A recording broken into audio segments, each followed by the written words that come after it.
आपको पता चला होगा कि जैसा कि और भी कई बीजेपी शासित राज्यों में ऐसा हुआ है, वैसा ही बंगाल में हुआ। वहाँ भी कुछ महीने पहले बीजेपी का शासन स्थापित हुआ, इलेक्शन में वो जीत गए और अभी उन्होंने मिड डे मील से अंडा खत्म कर दिया।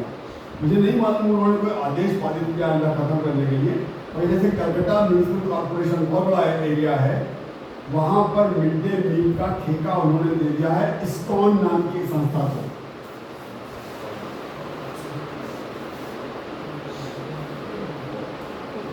ये एक धार्मिक संस्था है, कृष्णा, लॉर्ड कृष्णा की भक्ति को लेकर के, ज़्यादा नहीं मालूम है।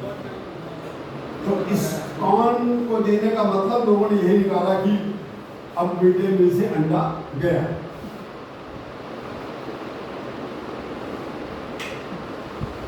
जब पूछा गया कि क्यों ऐसा क्यों किया, तो मुख्यमंत्री जी ने दो बातें कही। उन्होंने कहा कि बच्चों से कहा कि चिंता नहीं करो, हम लोगों से अच्छा खिलाएंगे, और ये कहा जो कुछ खिलाएंगे वो शुद्ध खिलाएंगे। ध्यान दीजिएगा शब्दों को, मतलब अंडा जो है अशुद्ध है। सुनते जाइए, ध्यान से सुनते जाइए। उनके एक मंत्री जो इस विभाग से संबंधित है, शायद शिक्षा मंत्री रहे होंगे, उनसे कहा गया, तो उन्होंने कहा कि इसमें इस बात की कोई लॉजिक है कि बच्चे अंडा जरूर खाएं? Logic, reason. उन्होंने कहा बच्चे अंडा क्यों खाएं, तो जरूरी है बच्चे अंडा खाएं? इतना ही मेरे नॉलेज में है। तो उन्होंने उसके डिफेंस में नई नीति के डिफेंस में पक्ष में जो बात बंगाल सरकार ने कही, ठीक ऐसा और प्रदेशों में भी हो चुका है, विशेषकर जो बीजेपी शासित राज्य हैं उनमें ऐसा हो चुका है। और इस पर एक भी बड़ी बहस हुई, काफी आर्टिकल्स आए।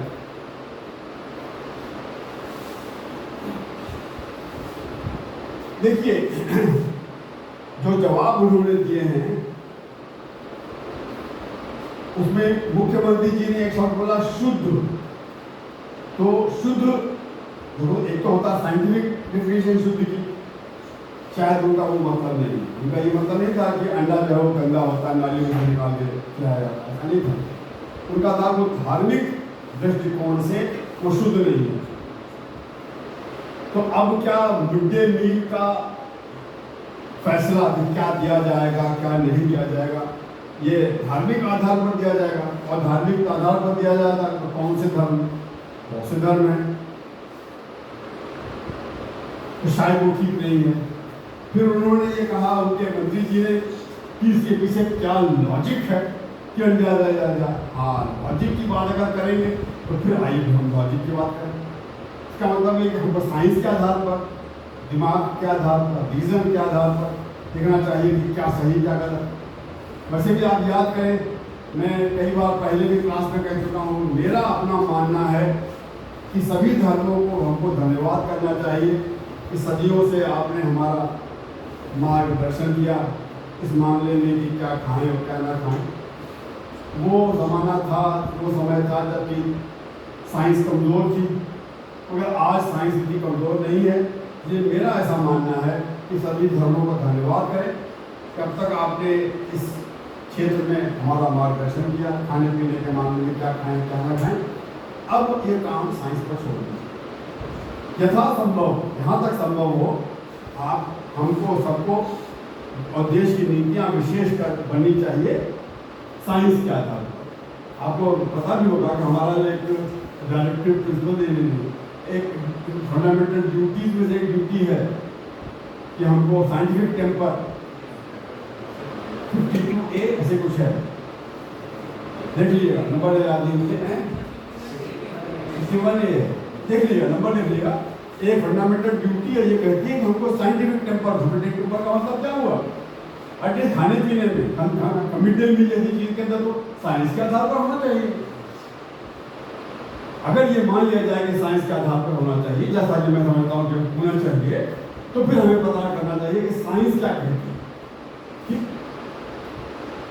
साइंस क्या कहती है? साइंस ये कहती है कि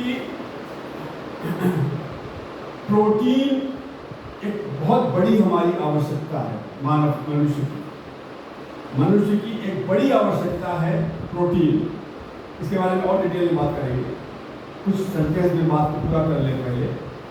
और प्रोटीन का जो सबसे अच्छा स्रोत, जो सबसे अच्छे स्रोत हैं, उनमें से एक अंडा है। और अंडा शायद जो सबसे अच्छे स्रोत है उनमें भी शायद सबसे अच्छा है। इसमें तो कोई शक ही नहीं कि सबसे अच्छों में एक है, लेकिन शायद उन सबसे अच्छों में भी सबसे अच्छा अंडा है। अभी इसके बारे में डिटेल में जाएंगे। तो प्रोटीन बड़ी आवश्यकता है, और इंडिया में आमतौर से प्रोटीन डिफिशियंसी रहती है। इवन बहुत सारे घर जहां मीट मच्छी खाई जाती है, कभी कभी अगर उनके यहाँ भी आमतौर से अगर आप हिसाब लगाइए तो प्रोटीन की डिफिशियंसी पाई जाएगी। आप मालूम है प्रोटीन कितना खाना चाहिए? अभी मत हिसाब लगाइएगा कि आपको कितना खाना चाहिए, आप कितना खा रहे हैं। जब गृहस्थ जीवन में जाएं, अपने घर जाएं, जहाँ पर कि मतलब आपके हाथ बस में हो कि आप क्या खाएं और क्या ना खाएं, और आपके जेब में कुछ पैसे भी हो ठीक ठाक। अभी ज़्यादा चिंता, थोड़ी चिंता करिए, ज़्यादा नहीं। मोटे तौर पर ये मान लीजिए कि जितना आपका वेट है उतने ग्राम आपको रोजाना प्रोटीन चाहिए। और एक अंडे में 13 ग्राम प्रोटीन होती है औसतन। ठीक बोल रहा हूँ? 5 to 6 ग्राम। 5 to 6 ग्राम या मैं आज शायद प्रोटीन 6 ग्राम। एक मिनट, 1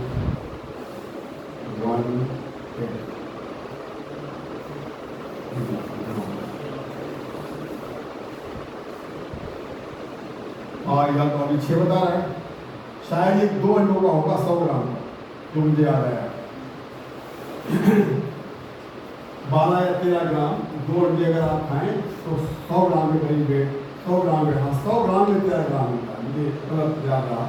100 ग्राम अंडे में, 100 ग्राम अंडे, आप 2 अंडे खाएं तो 100 ग्राम पहुँचेगा, उसमें आपको 12-13 ग्राम मिलेगा। और आपका वेट अगर है 60 किलो तो तब भी आपको काफी रह गए। जरूरी नहीं अंडे से पूरा किया जाए, प्रोटीन और चीज़ों में भी है। पनीर में भी प्रोटीन है, सोयाबीन में प्रोटीन है, दालों में भी प्रोटीन है। और वैसे तो शायद गेहूं और चावल में भी थोड़ा थोड़ा होगा, बहुत थोड़ा। जी हाँ, मशरूम में भी, मशरूम में कितना है देखिए, कितना नहीं होगा मशरूम में, और चीज़ें होगी है प्रोटीन। अभी देख लेते हो भाई।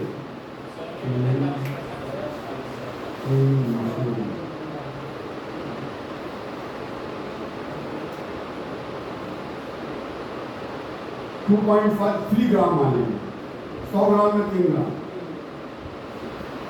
सही है तो लगभग हर चीज, बहुत चीज है, सारी चीजों में। आइए तो प्रोटीन बहुत जरूरी है। प्रोटीन क्यों जरूरी? आइए शुरुआत करने पहले मुझे प्रोटीन क्यों जरूरी? प्रोटीन जरूरी है मांसपेशियां बनाने के लिए।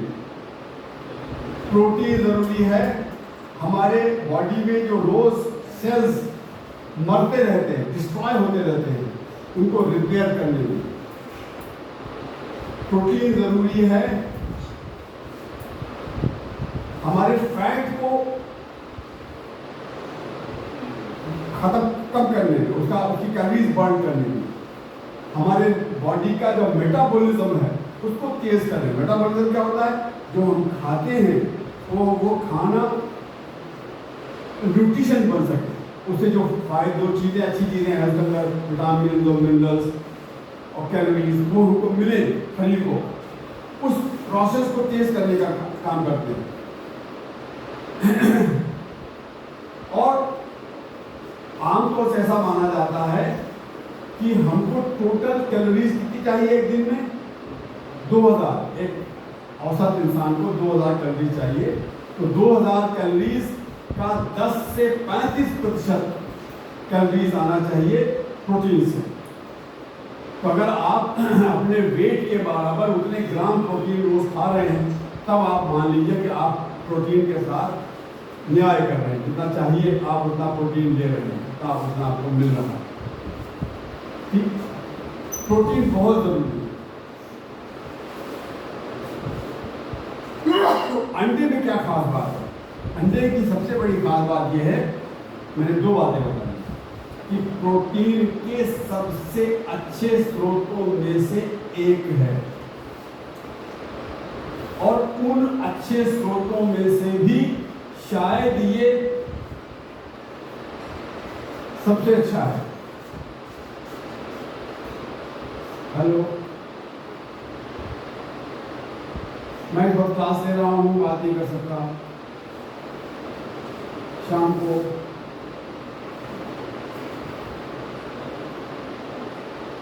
जी जी,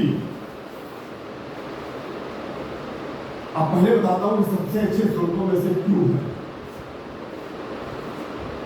ये प्रोटीन के सबसे अच्छे स्रोतों में से क्यों है, तो इसके कई वर्ड है। एक तो ये सबसे आसान सी बात है, easy to make, easy to cook. जितनी चीज़ें जिसमें ज़्यादा प्रोटीन है, उसमें सबसे ज़्यादा आसानी से बनाया जा पकाने वाली चीज़ अंडा है। कुछ ना हो तो उबाल लीजिए, खा लीजिए। कहते हैं बैचलर्स का फ्रेंड है ये, जो लोग खड़े लोग अकेले रहते हैं, वो भी पका लेते हैं आसानी से। नंबर 2, अफोर्डेबल, यानी कि इतने कम पैसे में इतनी मात्रा में प्रोटीन आपको और चीजों में मुश्किल से मिलेगी। ठीक, तीसरा, हाई एब्जॉर्प्शन। पहले एक और बता दूं मैं, इजिली डाइजेस्टिबल।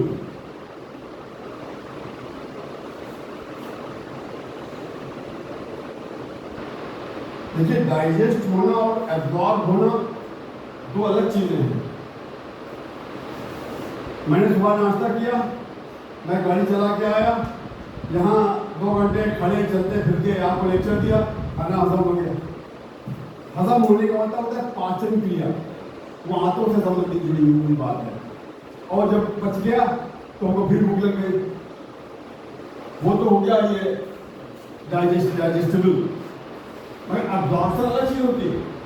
हर चीज हमारे शरीर में आसानी से अब्जॉर्ब नहीं होती। जैसे कैल्शियम, कैल्शियम किसमें मिलता है? दूध में, पनीर में, मगर वो आसानी से हमारा शरीर उसको एक्सेप्ट नहीं करता।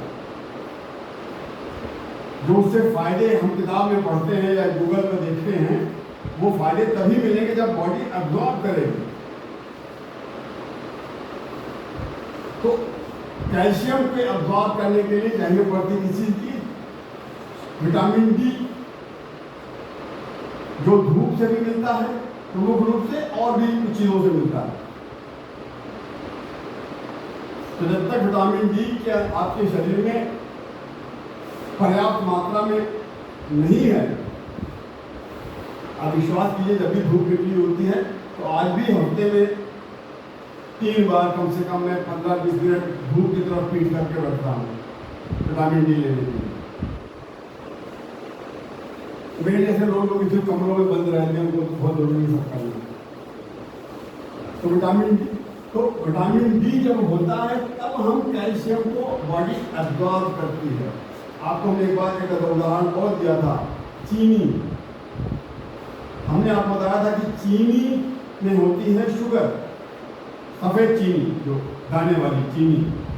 जब हम उसको खाते हैं तो चीनी यानी शुगर जो है वो हमारी बॉडी एक्सेप्ट नहीं करती, जब तक कि हमारे पास कुछ मिनरल और विटामिन हैं विशेष, वो उसमें खर्च होते हैं।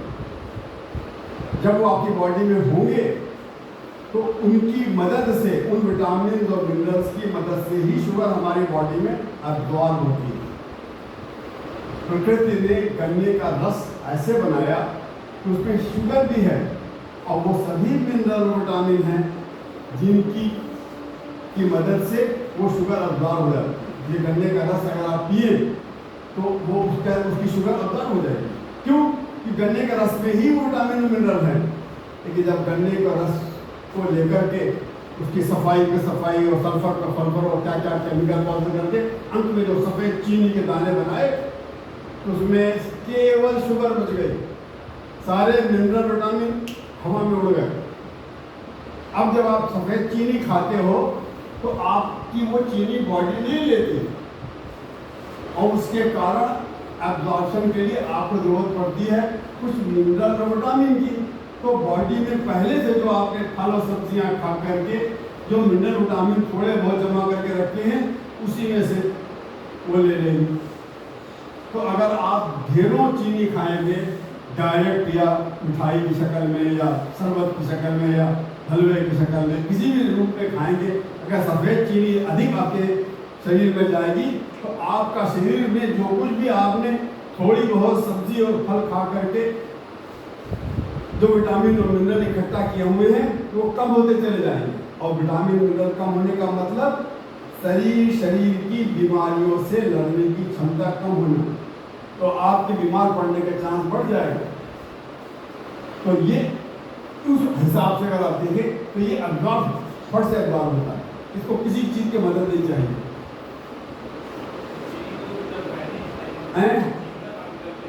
नहीं चीनी